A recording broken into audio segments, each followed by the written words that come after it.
Hi, I just wanted to welcome Sarah Hetherington to our session today. Just wanting to sort of put it out there so lots of people can hopefully glean some ideas of how they can cope in this really unusual situation. We're all feeling it. I know I have this week massively. And I'm just really grateful that I know someone like you, Sarah, to be honest, to reach out to. So I'm always here. you're always there. Yes, you are. And I'm really grateful to have you as a good friend. So I think everybody needs a Sarah in their lives. So yeah. Oh, bless you. Thank you. So Sarah Hetherington, for those of you that don't know, is a mental health first aid trainer, amongst lots of other wonderful, fabulous things. And Sarah's business is Essence Training. And she, like everybody else, is on lockdown at home. She has 5 dogs visiting. Her mother visiting. I've only got a 4-year-old, a dog and a husband, so I count myself very lucky. But I know how noisy both of those can be, so just to avoid any doubt, if there are interruptions, we're really sorry, but we're coping like everyone else is, so that's it really. So purposes today is to have a good old chin wag about mental health awareness, how we can help support each other during these times. So I'm going to ask you a few questions and then we'll just have a natter. Sarah, how would you speak to someone in your household that you think is showing symptoms of anxiety or stress during these times? I guess the other thing is, how can you note that they are like doing that? I guess that's 2 questions really, but that's fine. Well, first of all, I would say that it's a good idea up front. You know each other's habits. You know how your partner or people under your roof normally behave, what their normal situation is.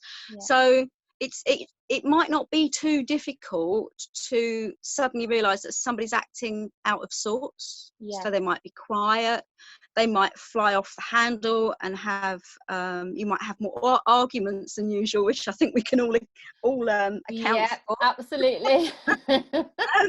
It's a good. My husband and I actually sat down the other day, and I said to him, during this time, what I need you to do is tell me if anything's wrong with you, if you're feeling anything, if you're troubled by anything.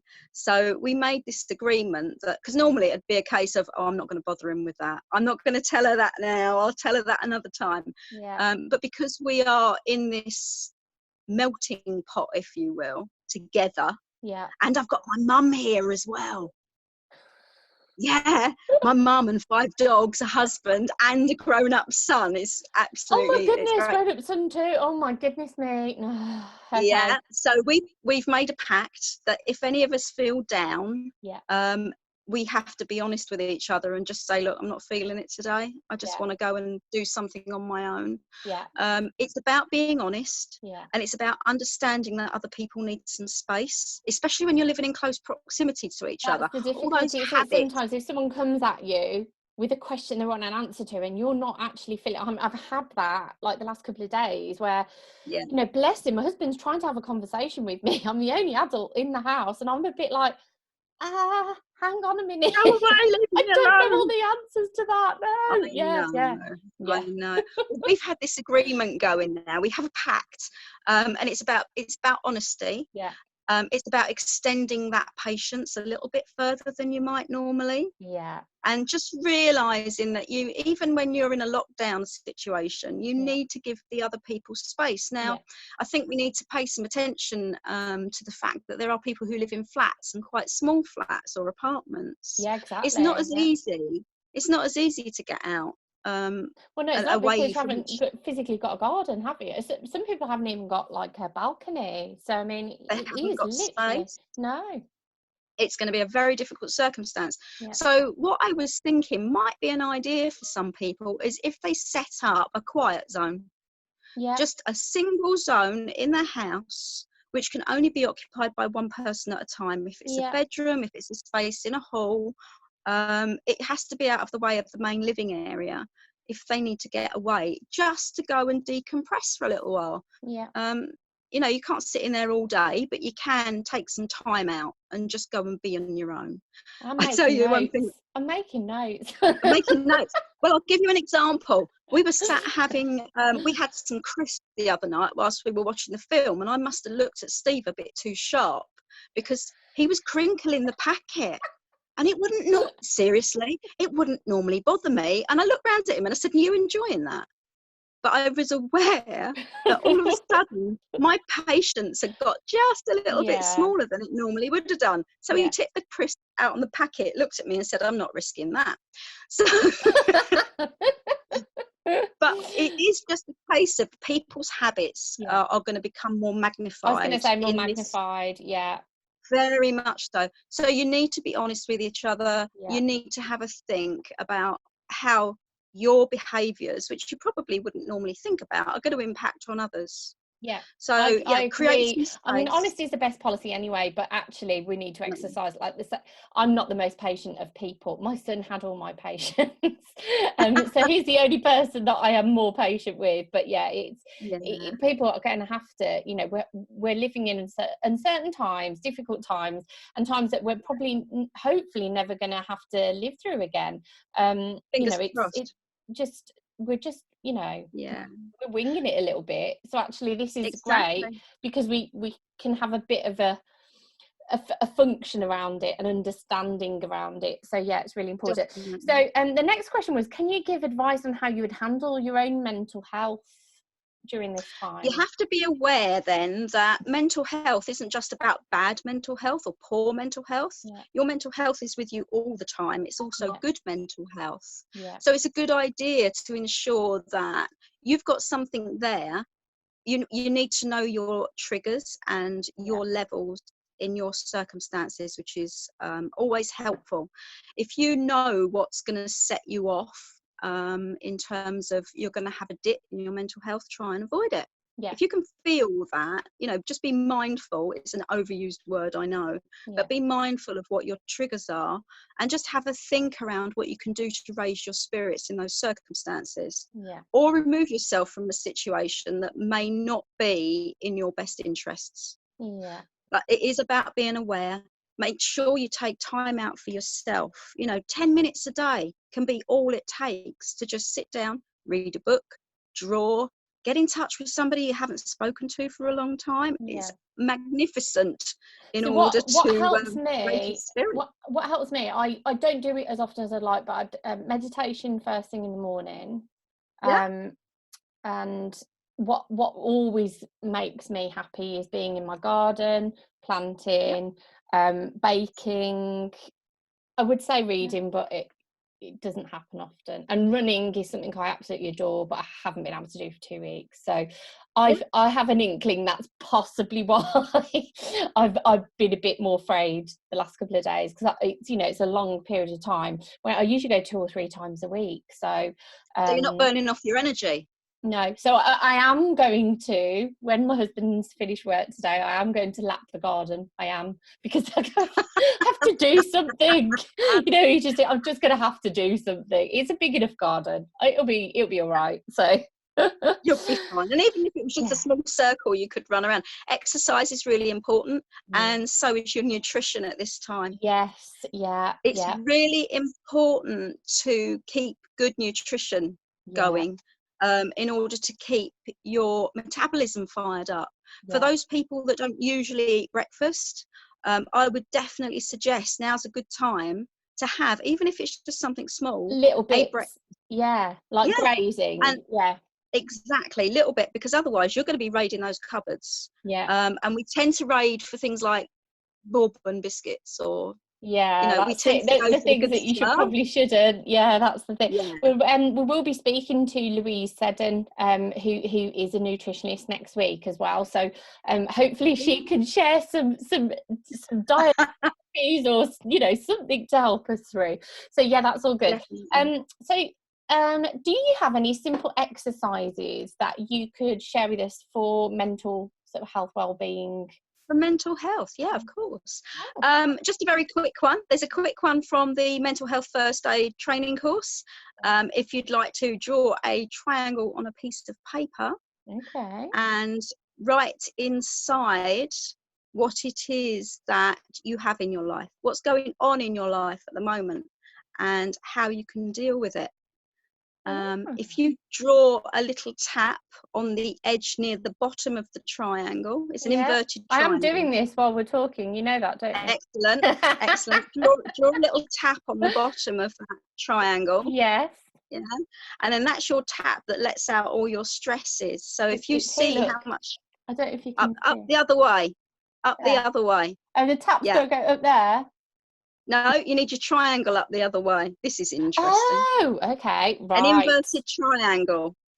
Yeah. Okay, right, and then the tap at the bottom. And then have a think of all the things that are in your life right now. Yeah. There you go. Perfect. That's how to do it, everybody. That's what we need to be doing. Okay, great. There you go. And then as that starts to fill up, you need to realise what it is that allows you to release that tap, to let the stresses out. Okay. So the tap is your stress relief. But if that triangle, if your stress container builds up too much, you end up with emotional snapping, which is where it gets overfilled and it starts to overflow the top. So the idea is to so your running, for example, Jo, is ideal because it sounds to me like that's your release, that's your tap. It's so when I go, I just go. And sometimes I listen to Audible, sometimes I don't. It's when I categorise everything in my brain and organise, even if it's of an evening or a morning, it doesn't matter, but that's when that's my time. Yeah. So once you've realised what it is that allows you to release those stresses, that's how you are able to bring your stress levels down. And it's a really good idea. And if you haven't got anything at the moment that you can pinpoint, try different things. Now is an ideal time. You could write poetry, write a song. Stress relief doesn't have to be of physical nature. It can be something in the mind. It could be meditation. I like listening to Paul McKenna, for example. Okay. I find him on YouTube. He's fantastic. Deepak Chopra is he's my go-to. So there's loads of things out there. There is loads, yeah. That book you've been thinking about writing, get it going. You've got some time now. My heart goes out to all the working parents who are currently working from home with their children at home. You have my sympathies and my heart. I've also been thinking a lot, actually, because I've seen and my sister-in-laws, both of them work for the NHS and in different guises. They're not necessarily nurses, but they're still going into work and they're still in that situation where they're having to leave their loved ones at home and go into this situation. And I just can't, I mean, as difficult and as challenging as it is a working parent at this moment in time, it's nowhere near as challenging as what they're going through right now, because they're having to leave their little ones and any age child or anyone that they're leaving at home. I think it's a challenge, isn't it? It really is. It's difficult. It really is. So for those people who are currently looking after their children at home, well done. Good job. There's so much stuff out there. If you haven't got a social group currently for your community, you could set something up on one of the other platforms. There's plenty of platforms out there. I'm going to mention Facebook because that's the one I see a lot on. There is so much community spirit out there right now. So, for example, my daughter virtually babysits one of her colleagues' friends while she does work from home. So they can read stories online to each other. That's lovely, isn't it? That's good. Yeah, I was thinking about a Jack and Ori community group. I don't know if you remember Jack and Ori. Yeah, I do. Yeah, I do. The kids program. So if you get a group together, one of the parents could record a story, and much the same we are now, or they could have a group on Zoom, a multi-group, and they can read the stories to the kids. I think that's a fab idea, and each adult can sort of take it in turns then, can't they? And it's a good way. And I do know Audible have given sort of free access for stories for kids as well right now, so that's a really good thing. We've been enjoying that each day. We've been doing a chapter.